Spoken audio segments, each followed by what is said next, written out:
stranded in a luxury penthouse with a virgin CEO, one bed, no way out. The richest man in the room was having a panic attack, and she was the only one who could talk him through it. What would you do if you were trapped with a stranger who clearly needed help? Hi viewers, kindly tell us where you're watching from and what time it is. Warm welcome to the family. Enjoy the story. She was staring at security footage of herself entering a building she'd never been to before, and the timestamp showed she'd arrived 3 hours before she actually did. But let me take you back to where this nightmare began. Have you ever taken a job that felt too good to be true?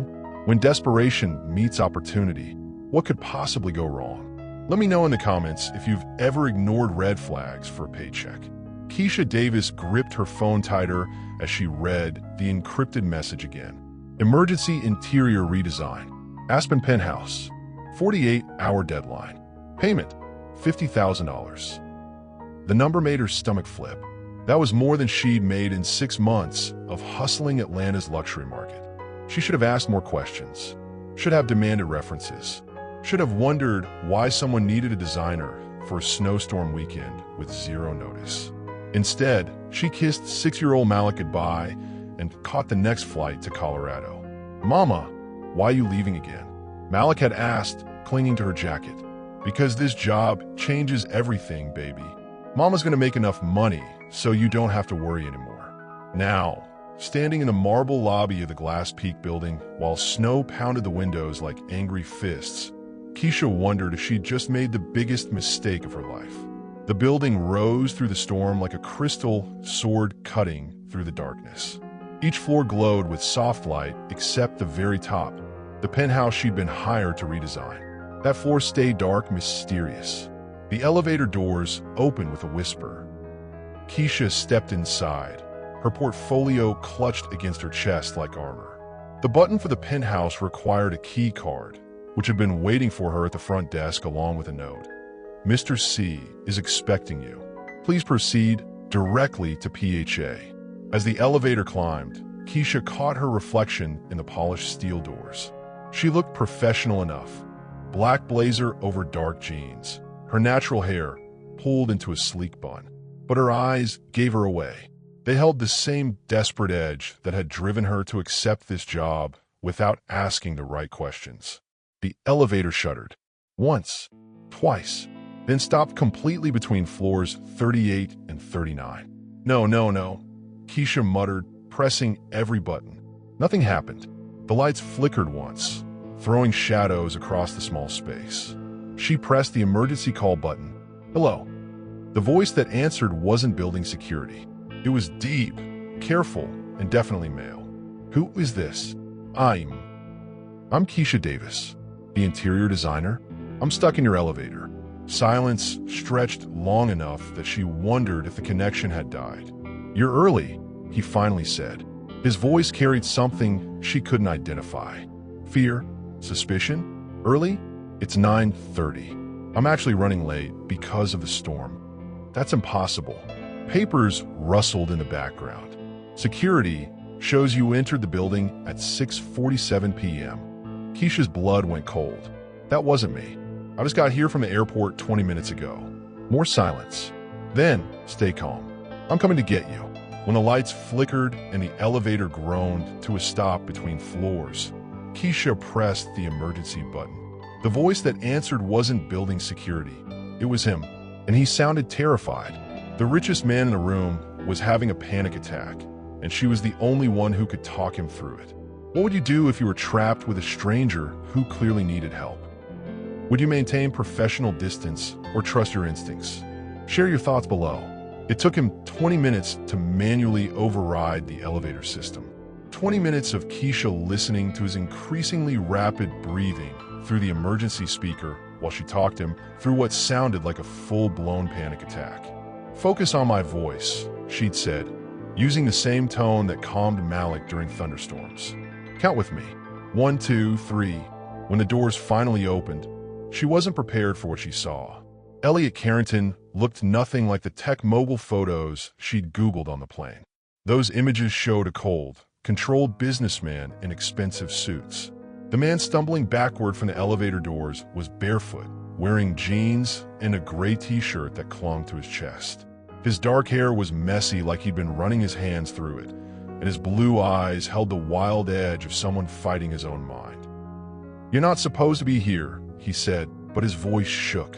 "Well, I am here, and you look like you're about to pass out." The penthouse spread around them in sleek lines of glass and steel, but emergency lighting cast everything in amber shadows. Through the floor-to-ceiling windows, the storm pressed against every surface like the world trying to get in. "Power's been going in and out all evening," he explained, still keeping his distance. "The backup generators handle the essentials, but..."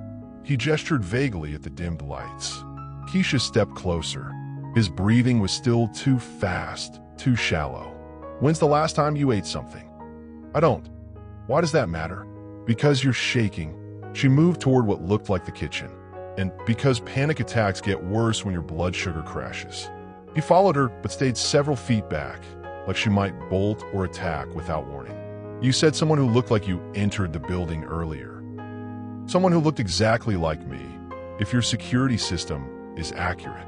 Keisha found bottled water in the massive refrigerator and handed it to him. Their fingers brushed when he took it, and she felt the tremor running through his hands. "That's impossible." "Yeah, that's what I thought too." She opened a cabinet, found crackers. "But here we are, talking about it while trapped in your penthouse during a blizzard. Nothing about this day makes sense." For the first time, something that might have been a smile tugged at his mouth. Fair point. The storm outside seemed to swallow all sound except their voices and the quiet hum of backup power. In the strange amber light, the pristine penthouse felt intimate and unfamiliar, like they'd stumbled into someone else's dream. "I should probably mention," Elliot said, accepting the cracker she offered, "that I have severe social anxiety and trust issues, and I haven't had anyone in my personal space in a very long time." "Good thing I'm stuck here then," Keisha replied. "I'm excellent in crisis situations." As she helped him to the couch, his security system chimed with an alert. "Motion detected. Unauthorized entry at 6:47 p.m. They both looked at the timestamp. She hadn't arrived until 9:30. But the figure on the screen looked exactly like her. Seeing yourself commit a crime you didn't do is terrifying until you realize who actually did it. Have you ever been accused of something you didn't do? How do you prove your innocence when the evidence looks damning? Tell me about a time you felt completely misunderstood. The security footage played on loop across 3 monitors, each angle showing the same impossible thing. Keisha Davis entering the Glass Peak building at 6:47 p.m., moving with purpose toward the elevator bank, keycard in hand. Except Keisha Davis had been 30,000 feet above Kansas at 6:47 p.m. "This is really messing with my head," she admitted, studying the screen. The woman in the footage moved like her, dressed similarly, even carried herself with the same determined stride. But something was different. Something in the way she held her shoulders, the predatory confidence in her walk. Elliot sat close enough that she could smell his soap, something clean and expensive, but far enough that they weren't quite touching. His panic attack had passed, but tension still radiated from him like heat. "Corporate espionage is more common than people think," he said quietly, "especially in tech. My company holds patents worth billions. People have done worse things for less money. So you think someone hired? What? A body double? I think someone hired you to get close to me. And when that didn't work fast enough, they sent backup." His voice held no accusation, just tired resignation. "It's happened before." Keisha turned to study his profile. "What happened before?" "My ex-fiancée. She sold company secrets to our biggest competitor while planning our wedding. The FBI investigation lasted 8 months." He rubbed his face with both hands. "I haven't trusted a woman since. Haven't even tried. That's why you live like this." She gestured at the pristine penthouse. "Like a beautiful prison. It's not a prison if you choose it." Keisha looked back at the screen, watching her doppelganger disappear into the elevator. "There's something else. The way she moves." She rewound the footage, watched it again. This time, she focused on details, the slight tilt of the head, the way the woman's left hand gestured while she talked to someone off camera. Recognition hit like cold water. "That's my sister," she whispered. Elliot went very still. "Your sister?" "My twin sister, Kia." The name tasted like old grief. "But that's impossible. She's been dead for 3 years." "Dead how?" "Car accident in Miami. I identified the body myself." Keisha's voice cracked. What was left of it after the fire? The security footage continued playing, showing not Keisha exiting the elevator on the penthouse level, moving toward the emergency stairwell with practiced efficiency. She knew the building layout, Elliot observed. Knew exactly where to go. Kira always was the smart one, the one with plans. Keisha watched her sister's ghost navigate the penthouse floor like she'd been there before. The one who disappeared whenever things got complicated. "But you said she was dead." "I thought she was." Keisha's hands trembled as she reached for the keyboard, rewinding the footage one more time. But Kira was always good at making people believe what she wanted them to believe. When she whispered, "That's my sister," the words hung in the air like a confession. His expression shifted from suspicion to something more complex and far more dangerous. "Your sister who's supposed to be dead?" She'd mourned her twin sister for 3 years. Until security footage proved Kira was very much alive and stealing from the man Keisha was falling for. What would you do if someone you loved put you in an impossible position? Would you protect family or a new relationship? Share how you've navigated loyalty conflicts. Snow continued falling outside like secrets finally being told, each flake catching the firelight before disappearing into the darkness beyond the glass. "We were identical in every way except the ones that mattered," Keisha said, curled into the corner of Elliot's massive sectional sofa. He'd given her his sweater when she started shivering. Whether from cold or shock, neither of them was sure. "Tell me about her." Kira was magnetic, the kind of person who walked into a room and everyone noticed.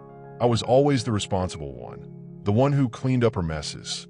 Keisha pulled the sweater tighter around herself. It smelled like him, clean and safe. "When we turned 18, she disappeared for 6 months.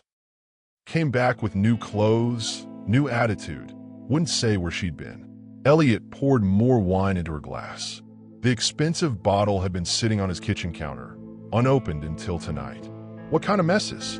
"Credit card fraud, identity theft. She'd use my social security number, my name, apply for things, and then vanish when bills came due." The wine warmed her throat, loosened the words she'd kept locked away. "I spent years fixing my credit, dealing with debt collectors looking for her." "Why didn't you turn her in?" "She was family. The only family I had left after our parents died." Keisha's voice broke slightly, and she always had a reason. Always needed help just this once. Always promised it was the last time. Elliot moved closer on the couch, close enough that she could feel his warmth. "What happened 3 years ago?" "She called me from Miami, crying. Said she was in trouble, that some man was threatening her. She needed money for a bus ticket home." Keisha stared into her wine glass. "I sent everything I had." 2 days later, the police called. "Accident." Body burned beyond recognition, but her ID was in the wreckage. "You never suspected?" I wanted to believe she was finally at peace. Tears started falling, and she didn't try to stop them. I was so tired of worrying about her, of waiting for the next crisis. When she died, part of me felt relieved, and then guilty for feeling relieved. Elliot reached out slowly, giving her time to pull away. When she didn't, he brushed tears from her cheek with his thumb. The gesture was so gentle, it broke something open in her chest. "My ex-fiancée used to cry too," he said softly. "When she got caught in lies. When she needed me to believe her just one more time." Keisha looked up at him. "I'm not crying to manipulate you." "I know." His blue eyes held something she hadn't expected, understanding instead of suspicion. "That's how I know the difference." His phone buzzed with a message that made his face go white. "We have your girlfriend. Withdraw the charges or she disappears permanently." But Keisha was sitting right next to him, which meant Kira was pretending to be her, and she was in real danger. Nothing forces two people together faster than having to save someone who looks exactly like the woman you're falling for. How far would you go to save someone who betrayed you? Is blood always thicker than water? Comment below with your thoughts on family loyalty versus self-protection. The blizzard outside seemed tame compared to the storm of emotions and revelations swirling inside the penthouse. Emergency lights painted everything in shades of amber and shadow, making even familiar spaces feel transformed. "They think I'm her," Keisha said, staring at the threatening message on Elliot's phone. "Whoever has Kira thinks they have me, which means they probably grabbed her thinking she was you." Elliot was already moving, pulling up security feeds on his laptop. "The question is why they wanted you in the first place." Keisha joined him at the kitchen island, leaning close to see the screen. The nearness should have felt awkward. They were still strangers, technically, but crisis had a way of burning through social conventions. "There," she pointed at a feed from the building's parking garage. "That black SUV. It wasn't there when I arrived." Elliot's fingers flew across the keyboard, pulling up earlier footage. It showed up at 7:15 p.m., 30 minutes after your sister entered the building. So they were watching, waiting for you to come back down, when Kira came out instead. He enhanced the image, showing two men forcing a struggling woman into the SUV. They took what they could get. Keisha's hands shook as she watched her sister being kidnapped. Whatever Kira had done, whatever lies she told, she didn't deserve this. "I have to help her." "No." Elliot's voice was firm. "You have to stay alive. These people are dangerous, and they clearly want something from me that they think you can provide." "Like what?" "Access. Information. Maybe both." He pulled up another screen.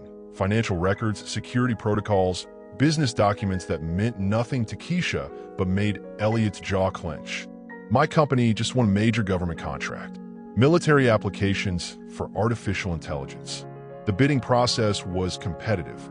Competitive enough to kidnap someone. Competitive enough to kill someone." His eyes met hers, deadly serious.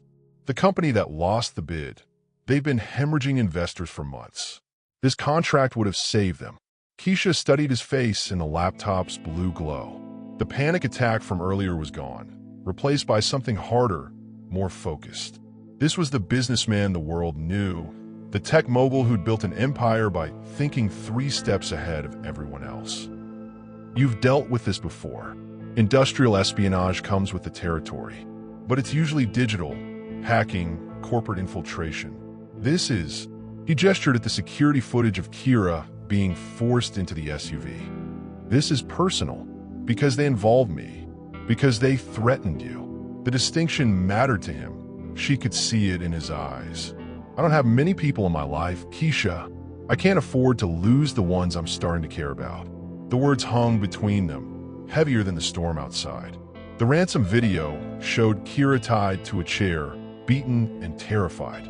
But in the reflection of the window behind her, Keisha spotted something that changed everything.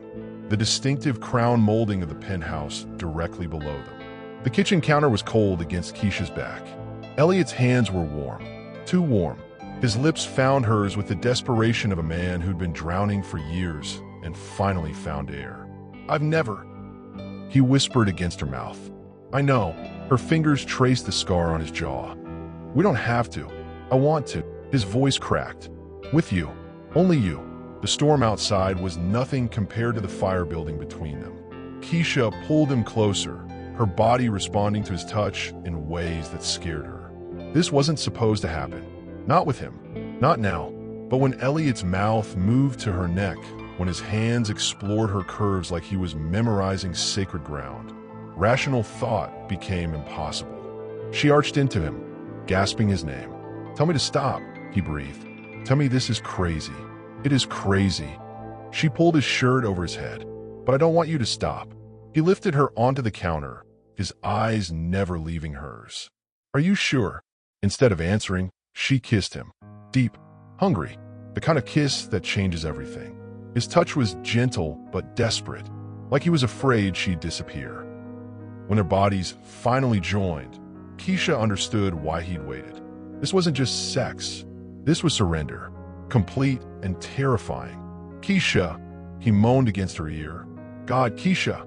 She held him tight, feeling something shift inside her chest. Something dangerous. something that felt too much like love. Afterward, they lay tangled on his couch, her head on his chest. His heartbeat was still wild. "I need to tell you something," he said quietly. She looked up at him. "What?" "That woman from a nightmare? The one I was screaming about." His jaw tightened. "Her name was Rebecca. My ex-fiancée." Keisha's stomach dropped. "What happened?" "She stole everything. My designs, my trust, nearly destroyed my company." His voice turned bitter. "I thought I loved her, but she was just using me. That's why you don't trust women. That's why I don't trust anyone." He cupped her face. "Until tonight. Until you." The words hung in the air between them, heavy with promise and danger. Keisha's phone buzzed on the coffee table. A text from an unknown number. "Your sister says hello." Her blood turned to ice. "Elliot." "What?" She showed him the message. His face went pale. "That's impossible. No one has this number. No one even knows you're here except." Another text. The cameras saw everything. "Both of you." Elliot was on his feet instantly, grabbing his laptop. The security system. Someone's hacked into the security system. But how? "You said it was impossible." His fingers flew over the keyboard. "It is impossible. Unless..." His face went white. "Unless they had inside access." The screen showed live footage of them on the couch. Intimate. Exposed. Vulnerable. "Someone's been watching us," Keisha whispered. "This whole time." Elliot slammed the laptop shut. "Get dressed. Now. We're getting out of here." But when they reached the elevator, the red light was flashing. Emergency lockdown. They were still trapped. And now, someone else was in control. The phone rang at exactly midnight. Sharp. Demanding. Like a knife cutting through their fear. Elliot stared at it. "No one has this number." "Answer it," Keisha said. Her voice was steadier than she felt. He picked up. "Hello." A voice Keisha knew too well filled the room through the speaker. Cold. Familiar. Alive. "Hello, baby sister." Keisha's legs nearly gave out. "Kia. Surprise. Miss me?" Elliot's grip tightened on the phone. "What do you want?" "Oh, I don't think we've been properly introduced. I'm Kira Williams, Keisha's twin, though I suppose you know her as Keisha Johnson now.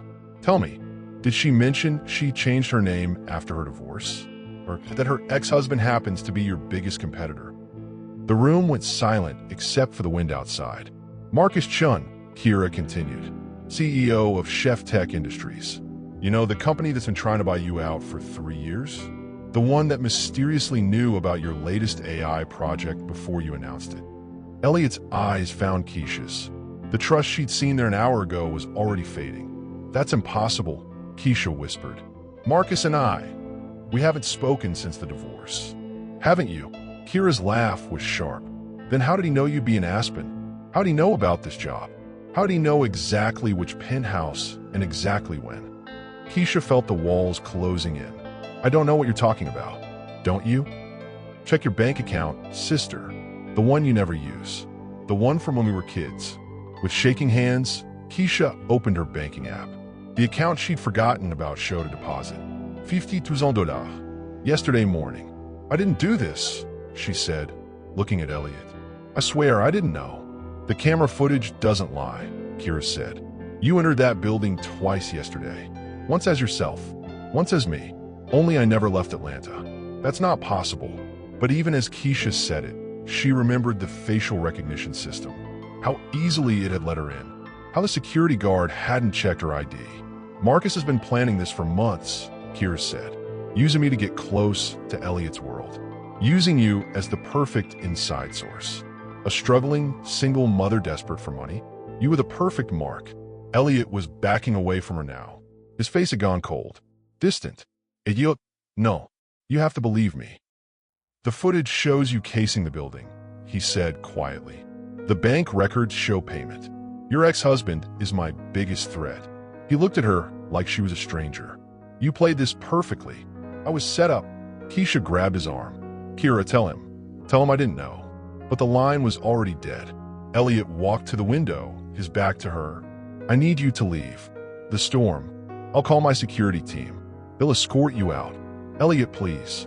Look at me." When he turned around, his eyes were empty. The man who'd made love to her was gone. In his place stood the cold, untrusting billionaire the world knew. "I should have known," he said. "No one gets close to me by accident." The elevator chimed. His security team had arrived. Keisha was about to lose everything. Again, the security office felt like a tomb. 3 monitors, 2 armed guards, 1 exit. Keisha sat in the metal chair, her hands cuffed to the table. Through the glass window, she could see Elliot pacing in his office, phone pressed to his ear. "Ma'am, we need you to explain these financial records," the older guard said. His badge read Morrison. "I already told you. I didn't know about that money. $50,000 just appeared in your account. My sister has access to that account." Had access. I thought she was dead. Morrison and his partner exchanged glances. "Your sister, who's been working with your ex-husband to steal corporate secrets? I don't know what Kira's been doing. We haven't spoken in 3 years. Convenient timing for a reunion." Through the glass, Keisha watched Elliot in his call. His face was stone. He walked into the security office and dismissed the guards with a nod. "The FBI is on their way," he said without looking at her. "Corporate espionage is a federal crime. Elliot, please, just listen to me for 2 minutes. I listened to you for 6 hours. Look where it got me. You know me. You know what happened between us was real." He finally met her eyes. "Doi, because right now, I don't know what was real and what was performance." Keisha's heart shattered. "So that's it? You're just going to believe the worst about me?" The evidence speaks for itself. The evidence was planted. She leaned forward as far as the handcuffs would allow. "Think about it. Why would I sleep with you if I was here to steal from you? Why would I risk everything? Maybe that was part of the plan. Get close to me. Lower my guard. Make me trust you." The words hit like physical blows. "You really believe that?" Elliot was quiet for a long moment. "I believed Rebecca too. I'm not Rebecca. No, you're worse. Because I actually thought." He stopped himself. "It doesn't matter what I thought. It matters to me." "Why? You got what you came for, didn't you? Access to my systems. My trust. My bed." His voice turned sharp. "Tell me, was that part of the job? Sleeping with the target?" Keisha felt tears coming and forced them back. "Go to hell, Elliot. I'm already there." The office door opened. 2 FBI agents in dark suits walked in, badges ready. "Keisha Johnson, you're under arrest for corporate espionage and identity theft." As they read her rights, Keisha looked at Elliot one last time. "When you figure out you're wrong about me, don't bother apologizing. Some things can't be forgiven." The agents led her toward the door. "Keisha," Elliot called out. She stopped but didn't turn around. "I'm sorry it has to be this way." "No," she said quietly. "You're not." The door closed behind her with a final click. The federal holding cell smelled like disinfectant and despair. Keisha had been there for 18 hours. No phone call, no lawyer, no hope. The metal door clanged open. A woman in an expensive suit walked in, her heels clicking against the concrete floor. "Ms. Johnson, I'm Agent Sarah Martinez, FBI Financial Crimes Division." Keisha didn't look up from her hands. "I already told your people. I didn't do anything. Actually, I think you're telling the truth." Martinez sat across from her. "Your sister, on the other hand." That got Keisha's attention. "You found Kira. We've been tracking her for 6 months. Corporate espionage, identity theft, bank fraud." Martinez opened a file. "She's been using your identity to move money, sign contracts, access buildings. You're not the criminal here. You're the victim." Relief flooded through Keisha's body. "Then why am I still in handcuffs?" "Because we need your help to catch her. And your ex-husband." The words hit like ice water. "Marcus is involved?" "Up to his neck.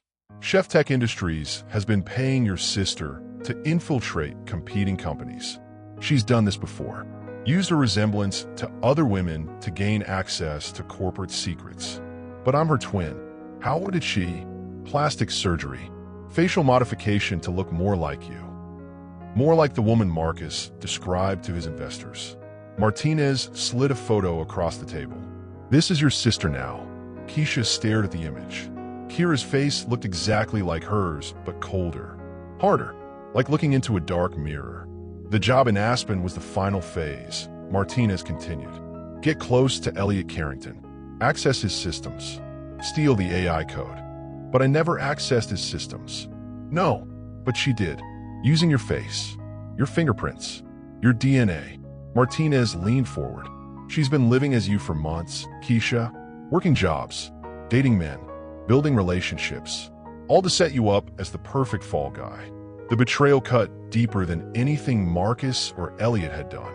Her own sister, her own blood. What do you need from me? Help us catch her. She's planning to disappear after one final score. But she'll come for you first. What? Because you're the only loose end. The only person who can prove she's not you. Martinez's voice went serious. She's gonna try to kill you, Keisha. The holding cell suddenly felt smaller, colder. There's something else, Martinez said quietly. Mr. Carrington has been calling every hour, demanding to see you. I don't want to see him. He says he made a mistake. Says he wants to help. Keisha laughed bitterly. Too late for that. Is it? Because we could use his resources to catch your sister. And maybe, Martinez smiled slightly, maybe some things are worth fighting for. The door opened again. This time, it was Elliot. His eyes found hers immediately. Keisha, thank God you're okay. She turned away. I'm not ready to forgive you. I know, but I'm ready to earn it. The FBI conference room buzzed with laptops, phones, and tension. Keisha sat between Agent Martinez and Elliot, who hadn't stopped apologizing since he'd walked through the door 2 hours ago. The plan is simple, Martinez explained, pointing to the building schematics on the wall. Kira thinks she's meeting Marcus at his downtown office tonight. She doesn't know we've been monitoring their communications. What's my role? Keisha asked. You're the bait. She needs to see you to confirm her plan worked, that you're going down for her crimes. Elliot leaned forward. Absolutely not. It's too dangerous. It's my choice, Keisha said without looking at him. My sister. My mess to clean up. Keisha, please. Let me. Let you what? Save me? Like you did last night when you had me arrested? Her voice cut through the room. I can take care of myself. Martinez cleared her throat. We'll have full surveillance. 20 agents. You'll be completely protected. Protected like I was in that penthouse. Keisha stood up, where your suspect waltzed in and out using my face while you people did nothing. We didn't know about the twin connection until it was too late. Keisha grabbed her jacket. I'll do your job, but I'm doing it my way. She headed for the door. Elliot caught her arm. Don't touch me. Keisha, wait. Please. She turned around, and he saw the damage in her eyes. The trust he'd broken. The love he'd destroyed. What, Elliot? What could you possibly say that would fix this? I was scared, he said quietly. When I saw that footage, when I heard about Marcus, I panicked. All I could think about was Rebecca. How she used me. How she made me feel like nothing. So you decided I was just like her. Yes, and I was wrong. His voice cracked. God, Keisha, I was so wrong. You were wrong about everything. She pulled her arm free. You were wrong about me. Wrong about what we had. Wrong to think I'd ever forgive you for this. I love you. The words stopped her cold. What did you say? I love you. I've loved you since the moment you told me to stop being afraid. Since you held me through that nightmare. Since you looked at me like I was worth saving. He stepped closer. I love you. And I threw it away because I was too scared to believe it was real. Tears she'd been holding back for hours finally came. You love me? You had me arrested, Elliot. You let them put me in handcuffs. I know, and I'll spend the rest of my life making up for it if you'll let me. The rest of your life? She wiped her eyes. You don't even know if I'm guilty yet. Yes, I do. Because the woman who held me last night, who gave herself to me completely, who looked at me like I hung the moon, that woman couldn't fake what I felt. He touched her face gently. I should have trusted my heart instead of my fear. Agent Martinez watched them from across the room. Are you two ready to catch the real criminal? Keisha looked at Elliot, still hurt, still angry, but something else too. Yeah, she said. Let's go get my sister. The Chef Tech Industries building stretched 40 floors into the Seattle sky. From the FBI surveillance van, Keisha watched employees stream out of the glass doors, heading home to their families. She'd never see her son again if this went wrong. Earpiece check. Agent Martinez said through the comm, Can you hear me? Crystal clear. Keisha adjusted the tiny device. How many agents do you have in there? 12. plus Elliot's security team on standby. Martinez handed her a phone. This is connected directly to us. One button. Hit it if anything goes wrong. Elliot squeezed her hand from the seat beside her. You don't have to do this. Yes, I do. She looked at him. My sister destroyed my life. She used my face to hurt people. To hurt you. Her voice went hard. She dies tonight, or I do. Don't talk like that. It's the truth, Elliot. One of us walks away from this. And it better be me, because Malik needs his mama. The mention of her son made Elliot's chest tight. He'd never met the 6-year-old boy, but already he loved him. Because Keisha loved him. After tonight, Elliot said quietly, I want to meet him. What? Malik, I want to meet your son. He turned to face her fully. I want to be part of your life. Both your lives. Tears threatened again. Elliot, don't. Not now. When then? When you're in that building facing someone who wants you dead. She's my twin, not a stranger. She's a killer, Keisha. The FBI found 2 other women. 2 other victims who looked like people Kira impersonated. His voice cracked. They're both dead. The words hit like bullets. Kira had killed before. Would kill again. All the more reason to stop her tonight. Martinez knocked on the van door. It's time. Kira just entered the building. 37th floor. Marcus is already there. Keisha stood up, checking her jacket for the 100th time. The wire was invisible. The backup phone was secure. The panic button was ready. Remember, Martinez said, get her to confess. Get her to admit to the identity theft, the corporate espionage, everything. We need her voice on record. What about Marcus? He'll flip the second he realizes we have everything. Men like him always do. Elliot caught Keisha's hand as she reached for the van door. Wait. He pulled her close and kissed her. Deep, desperate, like it might be the last time. Come back to me, he whispered against her lips. I will. Promise me. She looked into his eyes. Those same eyes that had looked at her with suspicion just hours ago. Now they held nothing but love and fear. I promise. But as she walked toward the building, Keisha wondered if it was a promise she could keep. The lobby was empty except for security. Her fake ID got her through without question. The elevator ride to the 37th floor felt like a journey to her own execution. The doors opened with a soft chime. At the end of the hallway, she could see light coming from under an office door. Voices. Her sister's laugh. Keisha took a deep breath and started walking. Time to face the woman who'd stolen her life. The office door was already open when Keisha reached it. Like Kira had been waiting for her. Hello, sister. Kira sat behind Marcus's desk, her feet up on the polished wood. She looked exactly like Keisha, but wrong somehow. Like a photograph with the colors slightly off. Marcus stood by the window, his back turned. He looked older than she remembered. Grayer. Weaker. You came, Kira said with a smile. I wasn't sure you would. Where else would I be? You framed me for felonies.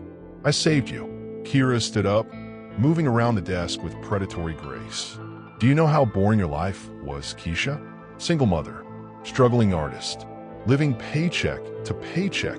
That's my life, my choice, your waste. Kira's voice turned sharp. You had everything I wanted. The perfect face, the clean record, the ability to walk into any room and be trusted. She laughed bitterly. And you were throwing it away on what?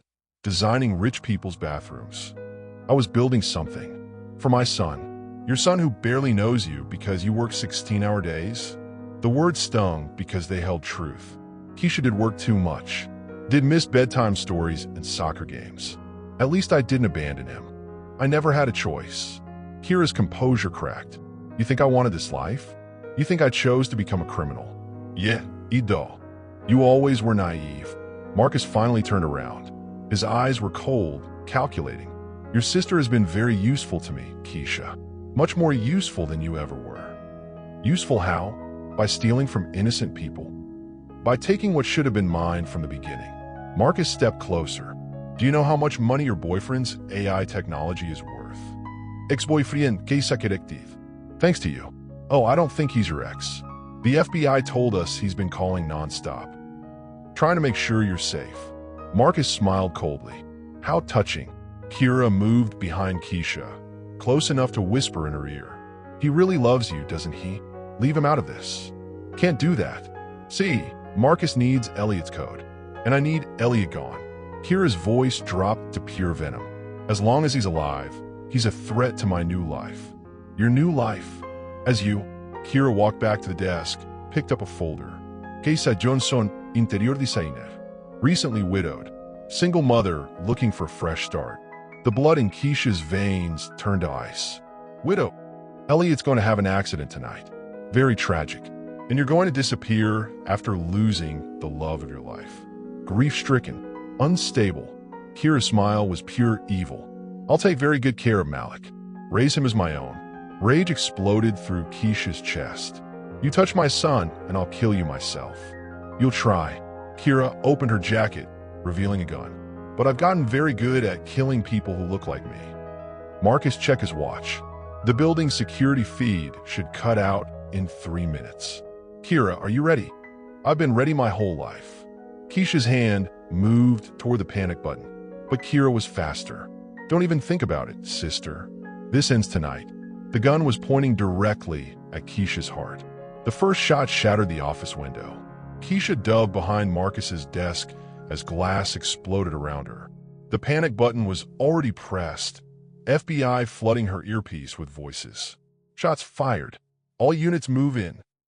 Kira laughed from somewhere across the room. They can't save you now, sister. This building is mine. Marcus was shouting into his phone. Where the hell is my security team? Dead, Kira said casually.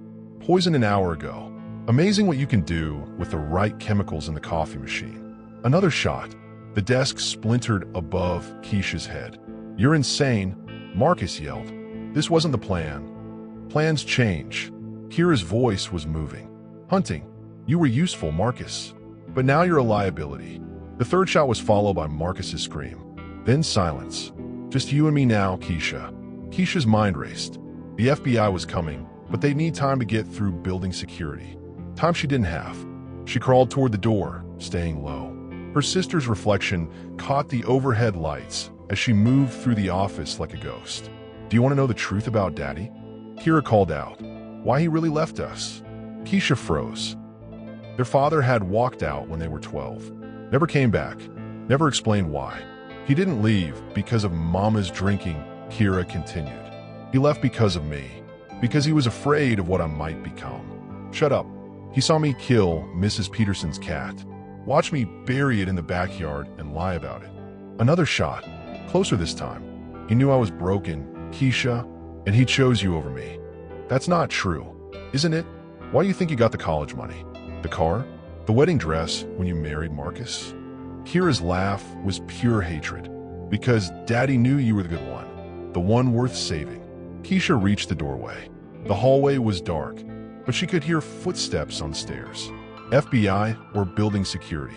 I spent my whole life watching you get everything I deserved, Kira said. The perfect husband, the beautiful son, the second chances. I earned those things. You inherited them by being born 3 minutes before me. Kira appeared at the other end of the hallway, gun raised. But tonight, that changes. The elevator doors opened behind Kira. Elliot stepped out, hands raised. Don't shoot. I'm unarmed. Elliot, no. Keisha screamed. Kira spun around, momentarily distracted. It was the opening Keisha needed. She launched herself down the hallway, tackling her sister from behind. They went down hard, the gun skittering across the floor. You always were stronger, Kira gasped, trying to reach the weapon. But I was always smarter. The knife came from nowhere. Sharp, fast, aimed at Keisha's heart. But Elliot was faster. He threw himself between them, the blade catching him in the shoulder instead. Elliot! Kira scrambled for the gun. Her fingers closed around the grip just as the stairwell door exploded open. FBI, drop your weapon. Agent Martinez and her team filled the hallway, red laser sights painting Kira's chest. For a moment, nobody moved. Then Kira smiled and raised the gun to her own head. See you in hell, sister. The hospital waiting room smelled like antiseptic and bad coffee. Keisha sat in the plastic chair, Elliot's blood still on her shirt, watching doctors rush past the double doors. Agent Martinez approached with 2 cups of coffee and the look of someone delivering bad news. How is he? Surgery went well. The knife missed everything vital. Martinez sat down beside her. He'll be fine. Relief flooded through Keisha's body. Thank God. There's something else. About your sister. Keisha looked up. Is she dead? The shot was instant. Martinez's voice was gentle. I am sorry. Keisha felt nothing. No relief. No relief. Just emptiness where her twin sister used to be. We found everything in her apartment. Fake IDs. Photos of you and Malik. Plans to disappear to Brazil. Martinez handed her a folder. She's been planning this for 2 years, Keisha, since your divorce was finalized. 2 years of watching me, studying me. The bank records show she's been moving money under your name for months, creating debt, destroying your credit. Martinez paused. She really wanted to become you. She wanted to erase me. Yes, but you stopped her. The double doors swung open. A doctor in scrubs approached them. Ms. Johnson, Mr. Carrington is asking for you. Keisha stood on shaking legs. Is he okay to have visitors? He's been asking for you since he woke up. I think seeing you might help more than the pain medication. The hospital room was quiet except for the beeping machines. Elliot lay propped up in bed, his left shoulder bandaged but his eyes alert. Hey, he said softly. Hey yourself. She took the chair beside his bed. How do you feel? Like I got stabbed by a psychopath, but alive. He reached for her hand with his good arm. Are you okay? My sister is dead. My ex-husband is under arrest. The FBI thinks I'm a victim instead of a criminal. She squeezed his fingers. I've been better. Keisha, I'm so sorry. About everything. About not trusting you. About... Stop. She leaned forward. You saved my life tonight. You took a knife meant for me. I love you. I wasn't going to let her hurt you. Even after everything. Even after I said I couldn't forgive you. Elliot's eyes were serious. Especially after that. Love isn't just about the easy times, Keisha. It's about fighting for each other when everything falls apart. Tears she'd been holding back all night finally came. I love you too. Yeah. And I'm tired of running from it. He pulled her closer, despite the pain in his shoulder. So, what happens now? Now. She wiped her eyes and smiled for the first time in days. Now you meet my son. Will he like me? He'll love you. Because I do. Outside the hospital window, Atlanta was waking up to a new day. 6 months later, the moving truck pulled away from Keisha's new house in Palo Alto, leaving boxes scattered across the hardwood floors and a 6-year-old boy exploring every corner of his new home. Mama, there's a pool. Malik shouted from the backyard. Can I go swimming? After we unpack, Keisha called back, smiling as she heard Elliot's voice joining her son's excited chatter. The house was a compromise. Not the Silicon Valley mansion Elliot could afford, but not the cramped Atlanta apartment she'd been living in either. Something in between. Something theirs. Her phone buzzed with a text from her new business partner. Johnson & Associates Interior Design just landed the Morrison Hotel contract. You're officially a success. After Kira's death, the insurance money and FBI compensation had given Keisha enough capital to start her own firm. Real clients. Real projects. Real life. Mama, Elliot says he can teach me to code. Did he now? She found him in the kitchen, Malik perched on the counter, while Elliot showed him something on tablet. It's never too early to learn, Elliot said, kissing her cheek. Besides, someone needs to carry on the family business. Family business? Well, I was hoping. He set the tablet down and pulled a small box from his pocket. Malik, remember what we talked about? Her son's eyes went wide. Are you going to ask her now? Ask me what? Elliot dropped to one knee in the middle of their new kitchen, surrounded by boxes and dreams and the life they'd built together. Keisha Johnson, will you marry me? The ring was simple, beautiful, nothing like the massive diamond Marcus had given her years ago. This one was real. Elliot, I know it's fast. I know we've been through hell, but I also know I want to wake up next to you every morning for the rest of my life. His voice was steady, sure. I want to be Malik's dad. I want to build something with you that no one can take away. Malik was practically bouncing. Say yes, Mama. Say yes. She looked at this man who'd seen her at her worst and chosen to love her anyway. who'd taken a knife for her, who'd given her son a father and her heart a home. Yes, Elliot slipped the ring on her finger as Malik cheered from the counter. When he stood up to kiss her, she felt the last of her walls finally come down. "I love you," she whispered against his lips. "I love you too, both of you." That night, after Malik was asleep in his new room, they sat on their back porch watching the California sunset paint the sky in shades of gold. "Do you ever think about her?" Elliot asked quietly. "About Kira? Sometimes. I wonder what would have happened if things had been different. If she'd chosen love instead of hate. Do you miss her?" Keisha thought about it. "I miss who she could have been, but I don't miss who she was." Elliot took her hand, his thumb running over her engagement ring. "No more looking back. No more looking back," she agreed. "Just forward, together." In the distance, a plane was taking off, carrying someone else's dreams towards someone else's future. But theirs was right here, right now, real and true and finally safe.